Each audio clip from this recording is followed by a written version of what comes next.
जो है ईद मुबारक, ये खुशी का दिन है और ये खुशी हम सब लोगों के लिए खुशी का दिन है आज का दिन। और बिलखसूस जो लोग रोजा रखे हैं, जो 1 महीना रोजा रखे हैं और रोजा रखने के बाद उसका रोजा खत्म हो गया, खत्म होने के बाद आज से जो वो खाना पीना शुरू हुआ, तो उन लोगों के लिए और भी ज्यादा खुशी होती है। ईद का मतलब यह है सुभाषिदा, मैं आपको एक और बात बताऊं, ईद की खुशी का मतलब यह है कि अगर कोई बच्चा, कोई तालिब इल्म, कोई स्टूडेंट 1 साल तक पढ़ता रहे, 1 साल तक पढ़ते पढ़ते मेहनत करके जब वो परीक्षा देता है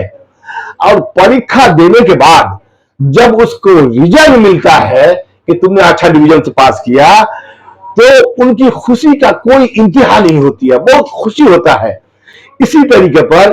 कोई देश को अगर कोई दूसरा देश गुलाम बना लेता है,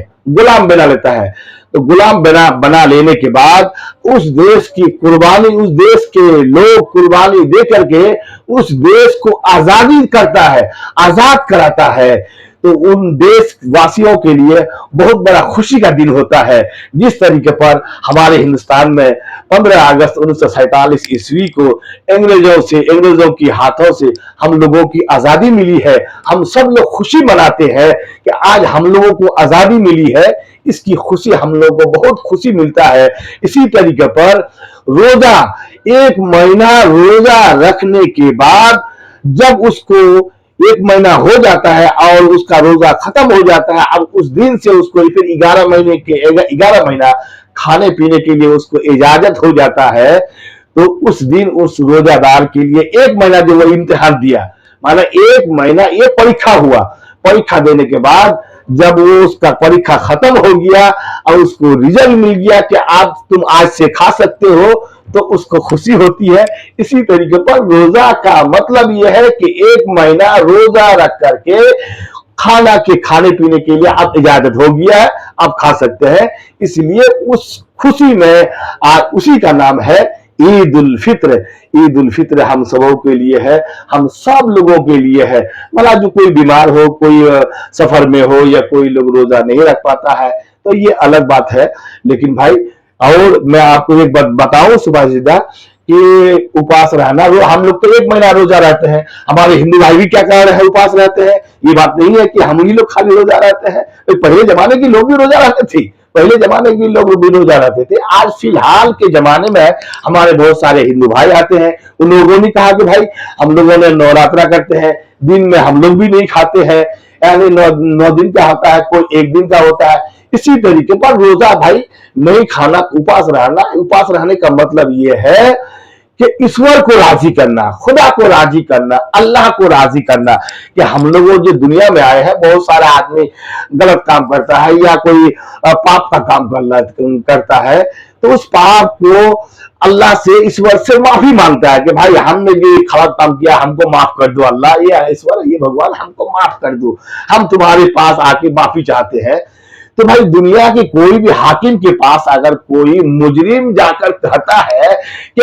हमसे ये बहुत बड़ा भूल हो गया, अब आइंदा ऐसा कोई भूल नहीं करेंगे, हुजूर आप हमको माफ कर दिए, तो दुनिया का आदमी जब माफ कर देता है तो वो खुदा रहमान है, उनका नाम रहमान है, रहीम है, खालिक है, मालिक है। वो तो सब चीज को बनाया है, सब लोगों को बनाया है, सब इंसान को बना करके इस दुनिया में भेजा है। जब उनके बाद पास जाकर के कोई उपास होकर के, कोई रोजा रख करके, कोई नमाज पढ़ करके, कोई और किसी तरह से पूजा पाठ करके उनके पास कहता है कि हम भाई हमको माफ कर दो ईश्वर, हमको माफ कर दो अल्लाह, हमने ये फला क्या कह रहे हैं बुरा काम कर लिया, हमने ये फला गुनाह कर लिया, हमको माफ कर दो। तो वो ईश्वर जो सारा दुनिया का मालिक है, वो कहता है कि ये आदमी जब वो जानता है कि मैं ही मालिक हूं, मैं ही इसको पैदा करने वाला हूं, मैं ही सब कुछ हूं, जब मेरे पास वो माफी चाहता है, तो तमाम उनका जो नूरी फरिश्ता है सब लोगों को कहता है कि तुम लोग गवाह रहो, तुम लोग साक्षी रहो,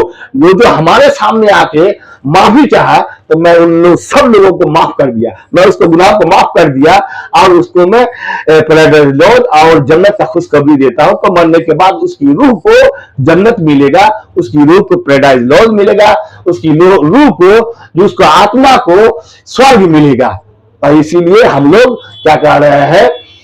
ईश्वर के पास जाकर के, खुदा के पास जाकर के, अल्लाह के पास जाकर के रोजा रख के हो, नमाज पढ़ के हो, या कोई हिंदू भाई है तो वो पूजा पाठ करके हो,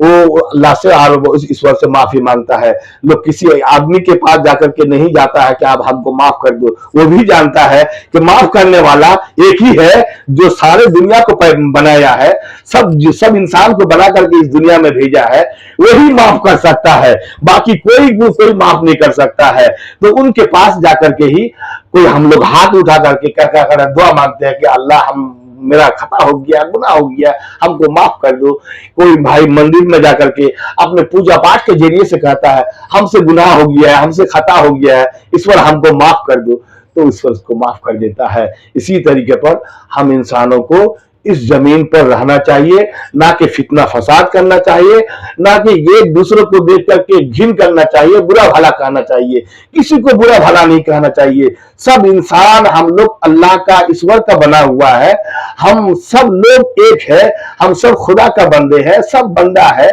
अब हम सब लोगों को उनको मानना चाहिए और हर इंसान को ही उसको मानना चाहिए, क्योंकि दुनिया बहुत कम दिन के लिए है, हम लोग आए हैं, कम दिनों के अंदर फिर हमें इस दुनिया से चले जाना है और हमारा अच्छा और बुराई का हिसाब भाई वो लेगा। ये ऐसा नहीं है कि हम 4 आदमी को कत्ल कर देंगे, मार देंगे, मारने के बाद हम हाकिम है, हमसे कौन पूछेगा, हमको कौन आके बोलेगा, हमको बोलने वाला कोई नहीं है। लेकिन ऐसा सोचना एकदम गलत है। अरे भाई, आप जितना भी बड़ा क्या कह रहे हैं पहलवान, आप जितना भी आप क्या कह रहे हैं लोगों को मारने वाला हो जाए, लेकिन आपको भी हिसाब देना पड़ेगा। और उस दिन जो आपका कोई मदद नहीं करेगा, कोई आपको बचाने के लिए नहीं आएगा, कोई भी आपको बचाने नहीं आएगा, उनके सामने आपको कोई बचाने नहीं आएगा। वो है सुप्रीम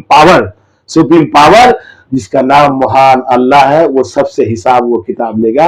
अल्लाह ताला हम सब लोगों को, हम सब भाइयों को, हिंदू भाई हो, मुस्लिम भाई हो, क्रिश्चियन भाई हो, जो भी भाई है, हम सब लोगों को उस रहमान, उस रहीम, उस ईश्वर, उस भगवान को